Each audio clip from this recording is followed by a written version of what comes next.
One of the central arguments of the God delusion, Richard Dawkins' book, is the famous schoolboy argument. If we believe in a creator, we'll have to ask who created the creator. Now, the first point I would make about that is this. If you ask the question, who created God, you are thinking of created gods.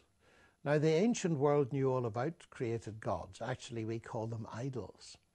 And people don't believe in them usually nowadays. So if Richard Dawkins really thinks that what he's demolishing is belief in created gods, then good for him. But he could have written a far shorter book, because millions of us don't need any convincing that created gods are a delusion. So that's the first point. And I believe it's quite a serious point, actually.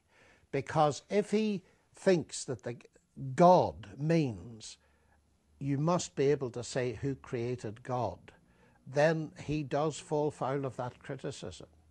Now, you can only ask the question, coming at it from another perspective, if you cannot conceive of an eternal God. Christianity, of course, does not believe in a created God.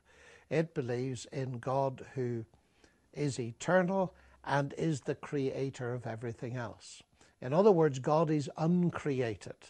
So what I'm claiming, to use mathematical language, is that the category of the uncreated is not empty.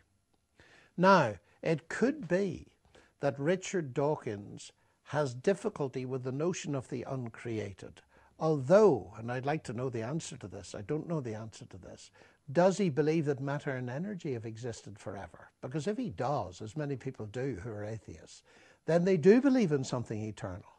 So the problem must be that they can believe in something eternal, but they don't believe in an eternal person, an eternal God. But where's the logical difficulty? If you admit that something eternal exists, then postulating that an eternal person exists. On the other hand, if they believe that matter and energy are finite, we can ask them their own question: who created that? And who created whatever created that, and so on.